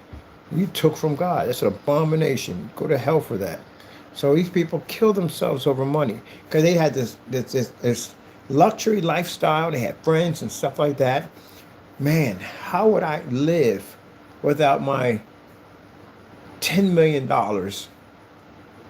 Now they have way more money now. $10 million. What would my friends say? Your friends is going through the same thing you want. They're all invested in stuff. They all broke, every single one of them. But they just couldn't take it. They couldn't stand it being broke. Some of it was about pride. A lot of it was pride. Because, you can't be driving around out in the streets in a line begging for food or trying to get food at the end of the day, and your friends drive by in a nice car. And nobody was doing well in 1929. Everybody suffered in that period. The stock market crashed. You found the very rich out there. People out there who had money were sitting out there in raggedy clothes, trying to feed their families. Everybody suffered, but a lot of people killed themselves over money. That is pretty sad. Pretty sad when you worship money like that. Well, I needed to pay the bills and stuff like that. If you put your trust in God, you wouldn't have that problem. That's the thing about it. If you put your trust in God, you wouldn't be worrying about bills. You wouldn't be worrying about all that stuff if you put your trust in God. He would take care of you. You wouldn't have that problem at all. And to make sure you get a good job and keep your job, and maybe you might get rid of that job, get you something better, you know what I mean? God's always doing kind of cool stuff like that. He would make sure you have everything you need. Just like your child at the end of the day, it's the same scenario. Your child, you make sure your child got food on his plate, warm clothes, take it to doctor visits, all that stuff to make sure your child grows up big and strong, right? God does the same thing for you. But the only problem is you won't trust him. That's like you do all that you can to basically take care of your child. He or she won't trust you. Won't even give you the chance, even though you know you have the ability. You can do it. Just trust me. They don't trust you at all. And you didn't do anything wrong to do that to them. They just don't trust you. Can you imagine that? That'd be hurt a lot, wouldn't it? You do that to God every day. He's always trying to tell you at the end of the day, look, let me take care of you. And y'all fight him on that. I know I fought him tooth and nail. I fought him tooth and nail before I got saved. I fought him every single day. I fought him. I refuse to let him take care of me. I refuse to. But yet I'm going to sit there and cry about my worries and my woes at the end of the day. Man, why this, why that? Why this ain't working out? Why is this falling apart? Why? And God's right there waiting to help me out. You know what it was? ain't ready to give up the sin of this world. Some of y'all don't want to give up the sin of this world. You'll rather be out there partying, drinking, and carrying on and cursing and whatever you do at the end of the day. You'd rather be involved in all that mess. And you want to come home, you want to cry and whine about your life. And God is right there to save you. You don't want to take it. You better hurry up. Don't run out of time. You run out of time. You never know when your day is going to be your day. You run out of time. You better take that opportunity. I'm so glad, so happy that when Jesus was calling me for the longest time, and I kept ignoring him. He was coming to me in so many different forms, I kept ignoring him. I had people when I actually go out there and skate, Christian couples come up to me and talk about the Lord. I didn't want to hear it. So many opportunities. Mom, people from the church. There's people come to me and talk to me about God, God, God. I didn't want to hear it. I want to live my world in the day. I don't be involved with these Christians at the end of the day. Their lives are boring. They don't do anything. There's no fun being a Christian. It's a boring, boring thing to be a Christian. I don't want to be a Christian. The most worst thing that can happen to me to get saved and follow Jesus is the worst thing. Oh, there's plenty of worse things, way, way worse things than that. It's hell. That's worse. Now I want to follow Jesus. I want to do what I want to do. Da, da, da. Yep. God kept calling me and calling me and calling me. Now at the end of the day, I'm terrified to think that, man, if I had died any time in that violent neighborhood, if I had passed away, it could have been a drive-by shooting. It could have been anything could have came and got me. I mean, I had plenty of opportunities to die. It was definitely there. What if I had died? Anything could have happened. I could have got food poisoning. I could have got hit by a car. Anything could have happened. I got killed by somebody's dog. I got shot by somebody being at the wrong place at the wrong time. There were many times I almost got jumped. I got stabbed. Somebody tried to set me on fire one time. There's a whole lot of crap that went on. God was watching over me all that time. Can you imagine? He watched over me all that time when I denied him. When I denied him and told him no, he still watched over me. If he had turned his back and the devil got his way, I'll be in purgatory right now. I'd be burning right now in purgatory. I would have no opportunity to ever get saved. My life would have been already dealt and handed. That's it. No comebacks, no do-overs. I would have been done. I am so glad that everything that what happened to me. When I got locked up, that was the best thing ever happened to me. The best thing. Because there was no other way. There's no other option. What option did I have when I was getting locked up? And I have the option to say no or whatever? No. I was so scared to death in that whole situation. I'm like, oh my goodness. Like, I'm thinking about now processing all the stuff they found upstairs in my room. I'm going to jail for a very long time, never getting out. And I found out the time they were going to give me at the end of the day, I'm like, oh my goodness, you have 40 to 80 years? Are you freaking kidding me how old I am? Yeah, I was sitting there talking to my mom. I said, oh yeah, how old I am? I'm freaking 16 years old, man. You're going to be 40 years? That's the minimum? Wait. That's the minimum? I'm talking to my lawyer like, you got to be kidding me. So freaking that's a minimum. I'm going to be 56 by the time I get out. I'm actually a lot older than that. 56 by the time I got out. 56. I'm 16 years old. I'm going to be 56. And he says, that's not the worst of it. I said, what was the worst of it? He said, they're talking about 80 years. I was like, 80? That's life. I said, yeah, that's life. They let them get life. Life. For 16 accounts, life. Man, that's crazy. There's no way to process that. I just shut down. I stopped talking. What else am I going to do in that situation? What do I do in that situation? There's nothing to do in that situation. It's coming. I can't do anything about it. I did it. I committed the crime. All I can do now is just wait. God had other plans. So what other options do I have? I followed the devil. This is what he did to me. He put me in a situation at 16 years old. I'm looking at 50 years, but they're not going to give me 50. They're going to give me freaking 80 years for it. So what other option do I have left? Can't run. I'm locked up. I'm going to make some phone calls to some people. Can't do that either. I'm locked up. Can't do nothing. So my mom gave me that book, that Bible. I knew this was the only way out. I couldn't fake it because I didn't want to fake it. I was tired. I was tired of running. I was tired of getting in trouble. I was tired of listening to Satan. And look what he got me into at the end of the day, following that freaking demon at the end of the day, got me locked up. I was just tired of it all. I was tired of everything in my life. I was sick and tired of it. I wanted an answer on the way out. And I got it. I found it. God gave it to me. And that's why I'm here today, doing what I do. A free man. A free man. I chose to take God's way. So what's the point of basically giving people money, giving them the ability to have a better life if they don't have God? Now, God, you're dead. You are dead. Even though you say I'm living, no, you're not. You're dead. You are dead. If you don't have God, you're dead. You can be breathing. You can be healthy. You're dead. You don't have God. You're a walking corpse. That's who you are.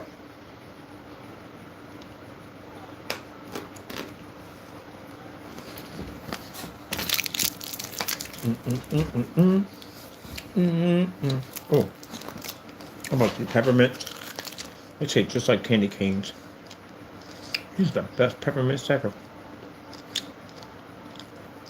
I like the peppermints.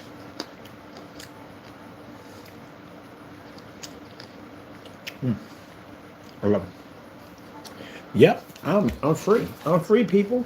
I'm free from all that Satan has tried to do. I am free. Bam, bam, bam. And the thing about it too, when you're a Christian, you got to be 100%. You can't be fake. You can't be a fake Christian. I see them all day long. I see fake Christians. I see Christians that will lie because they don't want to be wrong. Because they figure if they're wrong, then there's something wrong with that. No, you can be wrong. You live in a cursed body. You do know that, right? We make mistakes and all that stuff. Yeah, we make mistakes. And we also too sin by accident. We do all that. But you got to be sorry for what you do. Because you're in a cursed body. That's why Jesus Christ died on the cross. So you can be forgiven for your sins. But it has to be forgiven where you know you're wrong what you do. It can't be, well, I'm just going to ask for forgiveness and God got my back. It don't work that way. No. Either you're truly sorry for what you've done or you don't get forgiven at all. But the one that hurts, what hurts the most people, well, if you're a sinner today, how does that compare to a person who's not a sinner? A person who's not a person who's of this world. You do something, you could do it over and over again and again and again. It may bother you a little bit, but not by much. You just keep doing it and keep doing it, keep doing it. But for a Christian at the end of the day, for them to do something, commit a sin, it's like somebody takes a knife and just sticks it right in your chest. And then make sure that knife is heated up nice and hot so it can burn you while it's being pushed right through your chest. It just feels the worst feeling in the world. It is the worst feeling. Because you know why? Because somebody came from heaven and they basically sacrificed themselves for you and they died on the cross. And they died in the most brutal way you could possibly think of. They bled, they were beaten, they were spit on. They would just went through so much horrible pain just for you. And this is how you repay them. Horrible. You have to live with that every day. You live with that pain every day. You got to live with it. At one point, I almost killed myself over it. I couldn't handle it. It was too much pain. But the Lord takes the burden off you. He does. He takes the burden off you. He lets you know that I did this because I loved you. That's why I did it for you. Just have to basically just take that pain. And that pain will bring tears to you. And that pain will make you cry. And that pain will make you feel like you're worth nothing at all. It'll make you feel sometimes you're not even worthy. Why do you even love me at the end of the day? I'm a sinful, disgusting human being. I don't have the right to even be saved at all. I don't even have the right for your mercy. All I deserve is death. But that's all we deserve is death. Ain't none of us higher than one another. We are all worthy of sin. We are all worthy of death. Every single one of us.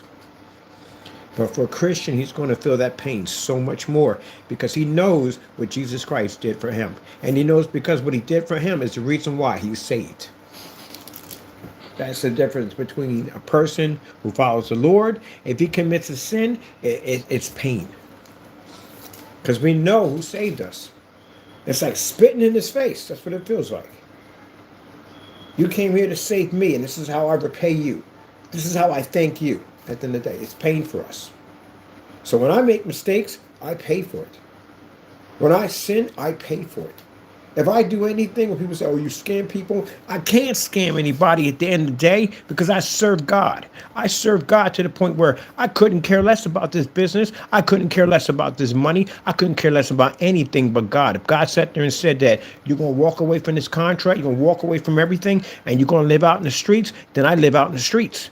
I eat out of trash cans. I do whatever the Lord tells me to do at the end of the day. That's what I do because he's more important than anything on this planet, even my own life. Even my cat's life. More than important than anything in this world because I owe him. I owe him and I can't pay him back. And I'm not going to try to do anything to disrespect my Lord. I mess up and make mistakes. Yes, I do. But I'm not doing that. See, what you trolls don't understand is I don't answer to you. I don't answer to anyone on this planet. I answer to God. That's who I answer to. And I'm not trying to jeopardize my salvation. I'm not trying to entertain that demon and bring him back into my life over some money at the end of the day or scamming people. Because God comes first. Long after I die off this earth, these screen paints will be on this planet. Everything I design, everything I create will be here. Everything. Not anything will pass over to the next life. That's not my insurance. That's not what I built here. What I built is for heaven. That's what I'm building. My life in the next world, that's what I'm building. I'm not going to definitely stab my Lord in the back for that. I did too much of that dumb nonsense when I was denying him. When he was opening up his arms to me, I denied God. And now I got the opportunity to serve him. And then one day when I passed him was the best gift that I can get. And this is what people have to understand. The goal of a Christian at the end of the day, it ain't about cars. It's not about money. It's not about none of that. It's about none of it. The goal of a Christian 100% is to serve God 100% without sin. We are trapped in a cursed body. This body is cursed. I can't serve him the way I want to. I don't want to get up and get angry at people. I don't want to curse. I don't want to do this. I don't want to do that. I want to serve him 100% every day without sin. I can't do it because I'm trapped in this body that's cursed.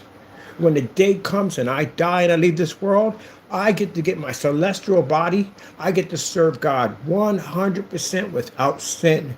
That is the best gift of all that a Christian could give back to God. I can finally pay the debt that he gave to me. He allowed me to be able to be saved. I can finally pay him back and say, thank you for what you gave to me.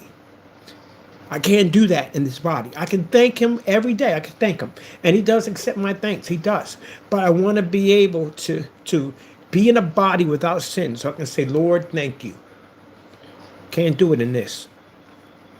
So if you think the trinkets that I get in this world and I've got to steal and rob and all that, and I'm going to give up my chance and my opportunity to serve my Lord 100%, to give him everything, I'm going to sacrifice that for this. You've lost your mind at the end of the day.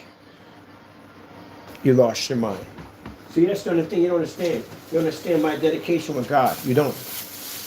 When you go through a situation that I went through, because most Christians say I take the short way. Yeah, I took the long way. I took the worst way you could possibly take. I took it. I deny God on every level you can think of. I've even threatened his people. I threatened a minister. I have gone out and done all types of things in the world that I am not proud of. I've done all types of jacked up stuff. And I can't believe I'm actually still alive to be able to sit here and talk about how amazing God is. Yep. So, I'm not that person at the end of the day. I'm thankful what the Lord has blessed and gave me. I'm happy about that. But it's not my God at the end of the day. I'm going to leave one day. That's why I'm looking forward. I say I'm not looking forward to dying at the end of the day, but when death comes, I'm not worried about it. I'm not. I'm going to go home. I'm going to see my mom again, which is great. But most of all, I'm going to be to serve God 100% without any sin. None. That is beautiful. Absolutely beautiful. That is the best gift of anything in the world. There's no amount of money on this planet, nothing. There's nothing on this planet right now that can compare to that. Nothing. That's what you have. That's what Christians, true Christians, are happy about.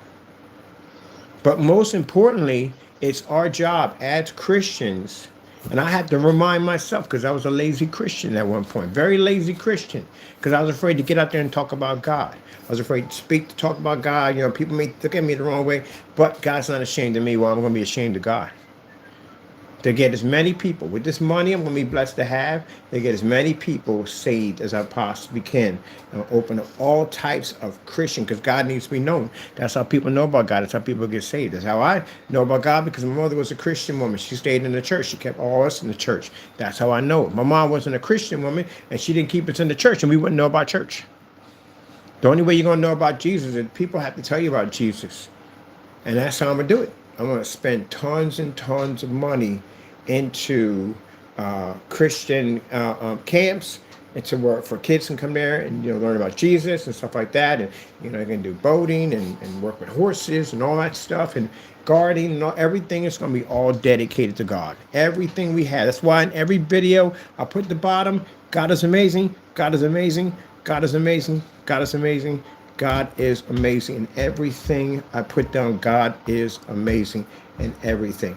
And every single screen we developed, any form of technology we engineer, anything we do is all dedicated to God.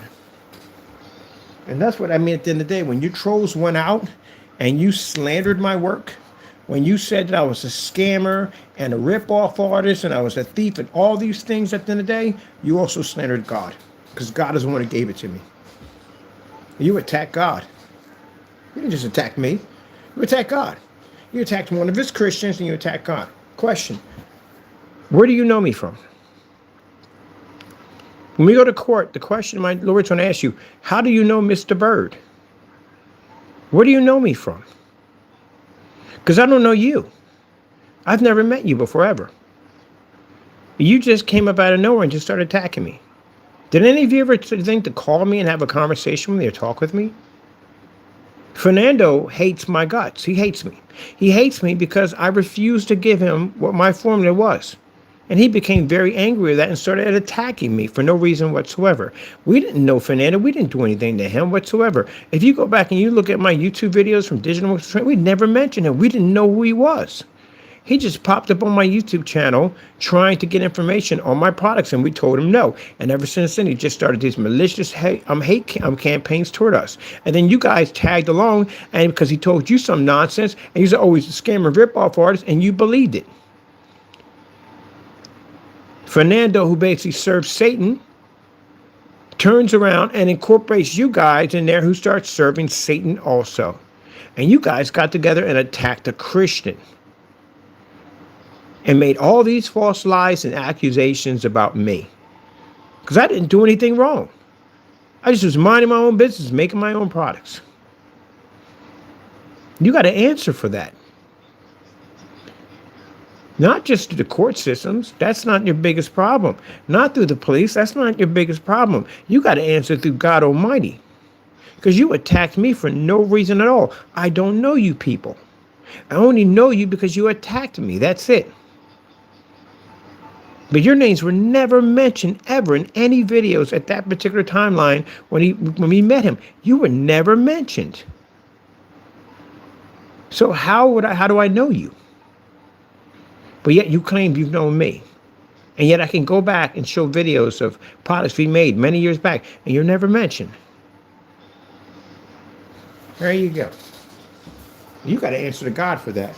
So God forbid, if today is your last day, or even tomorrow is your last day, you are going to leave this earth one way or another, whether it be today or tomorrow, you are leaving. And if you have not picked up your cross and followed Jesus, you will face every single sin you committed, even the ones against me or anyone else, and you will be prosecuted for every single sin. And all that is punishable by eternal damnation and hell. That's where you're going.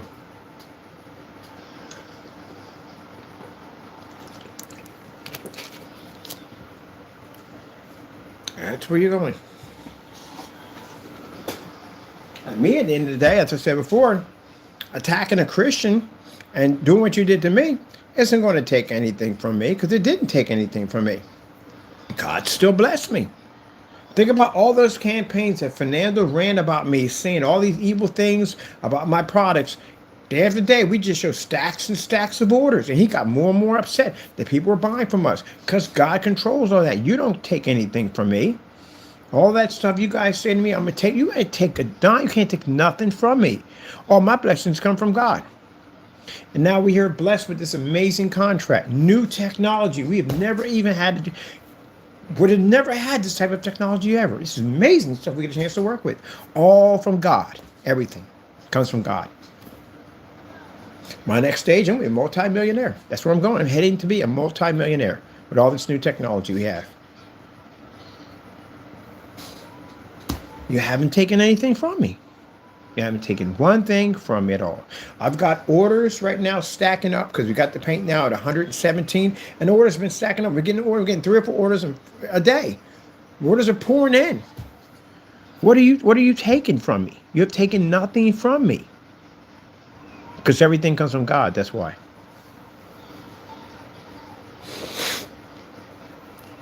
Sad thing about it, the devil has kept your mind occupied on doing evil deeds toward me, and probably toward other people too, who knows.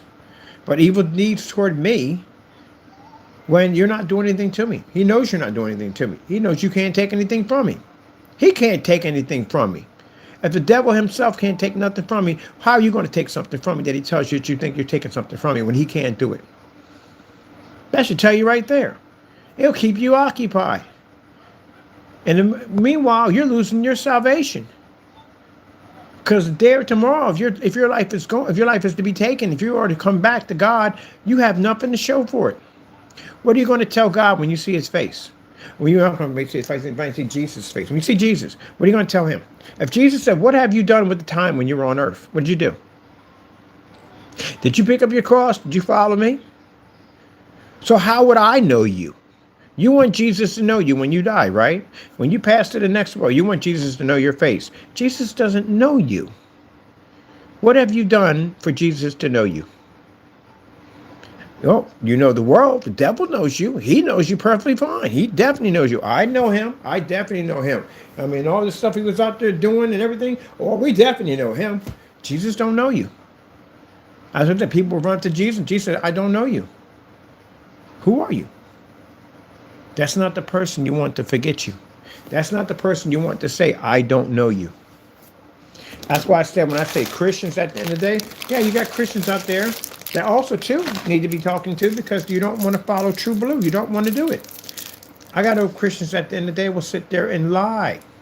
They will lie to make themselves seem like they're telling the truth. I know Christians at the end of the day who cannot take criticisms. I know Christians out there at the end of the day that don't want to be wrong. How that doesn't even work. That's pride. That's one of the most deadliest sins in the world. Is pride is one of the deadliest sins because that's what caused Satan to basically lose his place in heaven was pride. And there's Christians like that. They refuse to be wrong. They can't be wrong. They would judge everybody else, but they can't be wrong. That's very dangerous. Very, very dangerous. You got to be true. The Christians out there don't want to read the Bible. You have to read the whole Bible. You have to read the whole Bible. Oh, why have to read the whole Bible? The devil knows the whole Bible. The devil knows the whole Bible. Shouldn't you know the whole Bible? You should. Very important. Some people don't want to read the whole Bible. They want to do the little, I don't know what it is about it. Some people can't accept everything in the Bible. You have to accept everything in the Bible. And some people can't do it. If I were to sit there and say right now that you can't marry once you're married. If you marry and divorce, you cannot marry again. It's in the Bible. God's contract says, till death do you part. It means that one of you have to die before you can be remarried. If you marry again, that is adultery. Can't do that at all, period. You can't marry a woman who's divorced. Can't marry a man who's divorced. They are still married under God's contract. By law of the land, they are divorced. But by God's contract, they are still married. Until the spouses are still alive. The spouses have to pass on. And you wait for that contract to be broken until death do you part. People don't want to take that one. That's a hard one. People don't want to do it. I've never dated a married woman ever. No, I did. I dated one. I dated one, but I couldn't marry her. That was wrong too. That was definitely wrong. That was definitely a sin I was committing. But I won't touch a married woman. Can't do it.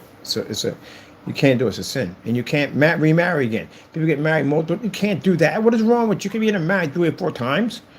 One time. That's it. One time. That's why whoever you pick at then, they make sure that's the person you're supposed to be with. Because one time, that's it. Why that divorce stuff left and right now? You ain't supposed to be doing that. Especially when you're Christians and you do that. You know better.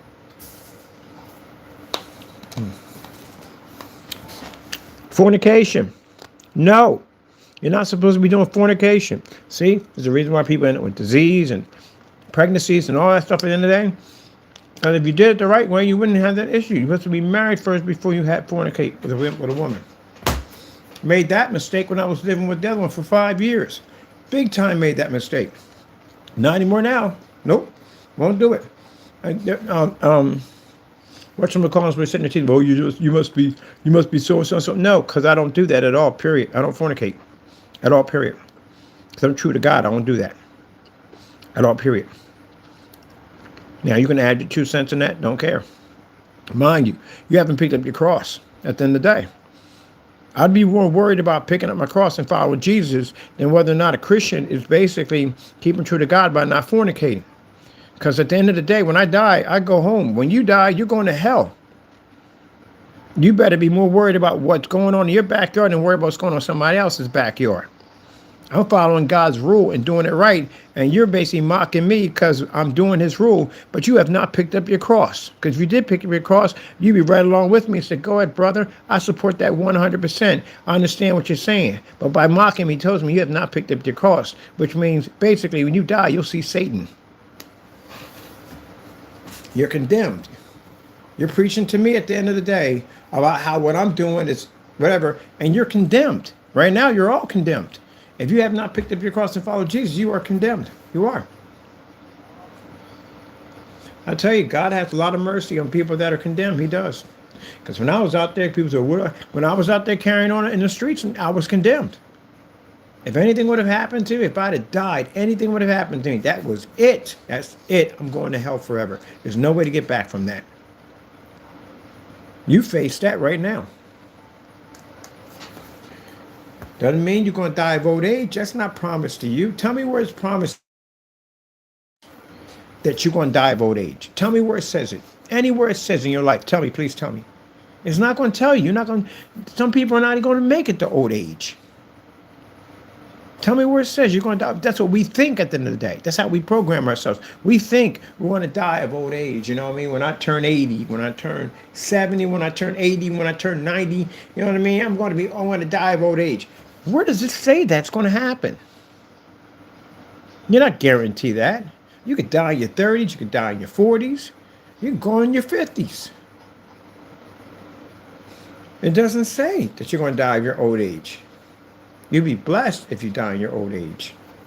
Blessed if you reach that high. If God blesses you with that many days in your life, that's a blessing at the end of the day. The fact that you get to wake up tomorrow morning is a blessing. Some of you don't even see it that way. You think, could you wake up in the morning? Because you're allowed to wake up in the morning. Do you know that every time you close your eyes, there's a good 100% chance you may not open them again. You might not see the next day. That's how easy you can be taken off this earth. You think about that next time you're going to lay your head down, that you may not open them eyes the next day. God allows you to do that. What do you do at the time, the blessing that God gives you? God gives you people say, I'll never get a blessing. I'll never get a blessing. I'll never get a blessing. You woke up, didn't you? So what did you do with your blessing on that day? What was your day spent doing that God allowed you to open your eyes and see the next day? What were you doing? Did you do anything for him? Well, it's just all you, right? All day, it's just all you. All you, all day, all you. Make trouble, get in trouble, all this other nonsense. All you, all day. That's what you did. Satan. So God gives you the ability to wake up and see another day. Open your eyes and see another day. And you spent that serving the devil? That don't even sound right. He gave you the ability to wake up the next day.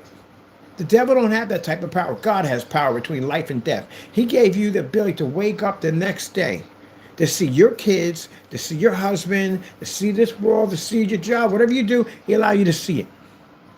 What did you do all day? Did you do it? Did you say, hey, thanks, Lord, for allowing me to wake up and see another day? Thank you for this another blessed day, Jesus. You know what I mean? I'm going to try my hardest today. I know I'm going to mess up. I know I'm going to make mistakes, but please help me to walk that straight and narrow road today. Help me to serve you the best way that I can today. Did you say that? Or you just get up in the morning, just rush out, brush your teeth, curse, carry on, whatever nonsense, get in the car, drive, curse at other people, driving to work, get to work, curse some more, whatever that nonsense in the day. Just do that, don't do that all day? No, that's just fantastic. Now you think about that next time when you go to lay your head down. What you did today to give back to God. Or when you go home, I'll just remember to pray for my Lord that he may bless me to wake up the next day so I can turn around and just do the same thing all over again. And Lord, I'm just watching you like, I'm going to do the same thing the next day, same thing next day, same thing next day, same thing next day. That's the powerful and basically patient Lord. He is so patient. So patient. That's how beautiful he is. He's so patient. So much patient. I think about that. Like I said, all the times I could have been killed, I denied God. He allowed me to wake up every day, and I did dumb stuff that did not glorify his name. I was wasting my time serving Satan, and God's giving me the ability to wake up. Satan doesn't give me the ability to wake up the next day. He don't want me to wake up the next day. He wants me to die. But God is giving me the ability to be able to wake up the next day to see how good he is to me, to how good he is to us. He gives us that ability. He's patient, very patient. But sooner or later, the patience is going to run out. And the time here on the earth is short, is very, very short. And we don't know when we're going to pass off this earth. We don't know we're going to make it to 60 and 70. We don't know that. We don't know if we're going to make it to 50. We might not make it to 30. We might not even make it to 18. We don't know that. It's not written in stone when we leave. It's only written in stone at the end of the day that we are going to leave. That's it. We are leaving this world. All of us, one by one. So, I know sometimes I get on here and I make the topic about one thing and I lean to another thing. And I think I figure out why that happens. And I know why that happens. Because God was like, you wasting my time. You wasting my time. Why you repeat the same thing? Because I do that, repeat the same thing. You know already, you made your point already about these guys messing with your paint and trying to make your stuff in there. You made your point. I got your back. You're blessed. You're taken care of. You need to talk about me. Stop talking about that, talk about me. And that's why we get off and I start talking about the Lord. Because I start feeling how great the Lord is and how amazing he is and how he took care of me, how he watched over me. You couldn't even count how many testimonies that I have that I can tell you about how amazing my Lord has been to me. On the levels he has blessed me is unbelievable what the Lord has given to me. Unbelievable. Like these computers over here. You guys made a mockery of my computers, right? You know what gave me that ability? God did. At one point, I didn't even know how to put any of that together. You couldn't even tell me. Like, I would not know how to put put that together. Didn't have it. Didn't know how to do it. Couldn't tell me what a hard drive, motherboard, and CPU and GPU. I wouldn't have understood any of that whatsoever. I was blessed to get that knowledge from God. To build anything I want from God. And that's where I got it from. Everything. Everything comes from God. AI is kind of weird. That came from man, I know that. But AI can be used in good ways. It can be used in very good ways. Very good ways. But unfortunately, you got people on the dark side of the world that want to use things in weird ways. So, yeah. But it's great to be able to go to a machine and just talk about anything that I want. Like, hey, the medieval days, like how was this built and how was that built? And not only can it basically show me, but it gives me videos and shows me how it's being done and created and designed. All the things that I want to build and design, like water filtration systems and different ways to run power and electricity and stuff like that, to be able to live. Oh man, it's interesting. It really is. I would love to have, we have the little ones, but I would love to have an AI companion, like one my size, to be able to build things with. That'd be so cool, man. That'd be so cool. Because it could do things I can't do. Like, I'm not really advanced at welding. I'm trying. And there's some other things it can do, but it can do so much that I can't do. It can make things that I want to build come to life. It'd be so cool to have something like that. That's what I want it for. That'd be nice. I do want a security system, a hive system. I do want that because that's very important to have one. But still, that'd be kind of cool. Like the Minions. Have a whole bunch of little guys running around talking. They're going to be building today. We are building today a mech. Let's build a miniature mech. Oh man, can you imagine that miniature mech that you can jump and fly and have fun with? No controllers on them, like drop right in a bulldozer. That'd be so freaking cool. Yeah. But anyway, I got to get back to work. I got so much to do. Lord is basically talking to me. We got stuff to do. We got to start working on the blackout cloth blueprints, which I can't wait to work on that. That's going to be freaking cool. That being said, at the end of the day, I think I'm going to just change these to just black screen talk. Christian black screen talk. Yes, I like that. All right, with that being said, I got to go to the bathroom. I'm going downstairs and go take care of some stuff with them jokers, because who knows what they're building down there. They're supposed to be building a mech simulator. Just only problem is we can't find a freaking controller for the mech simulator. And I heard something about Steel Battalion. You can port it over to PC, but I'm not doing that job. If it involves anything with button mapping, I am not doing a 40 button mapping. I'm going to leave that for the other guy. Let him do it. I am not doing that. That is going to be a freaking headache. It'd be cool if he does it too with the pedals and all. That'd be cool. That'd be his challenge at the end of the day. I'm not going near that. But yeah, we got to do a mech system. Oh man. I don't even want to do now. I saw something that was really cool. I don't want to do, but then you got to map that. See, that's interesting how you would do that. That's careful. We're doing projection. I don't want to do I'm going to do a pod. I want to do a pod simulator. Like when you sit into it's a pod, it's wrapped around you, so you get the full scroll of when you move back and forth. I want to do something like that. That I want to build because we have the equipment to do it. The only problem is if it's domed, trying to get the image to dome to the. Yeah, we got to do something with not projector mapping. We have to do something with blending, projector blending to do it. But I'll talk to them. They do that stuff anyway. All right, people, I got to go. I got much to do. Thank you for your time, and God bless and find God, because I'm telling you, you just don't know when. You don't know when God's coming back. Hey, Taco, what's going on, man? What you doing over there? Me and her Slinky. Come here, Slinky. Wow, come on back. Get back over. Give my kisses. How dare you run away? I got to get my kisses. How dare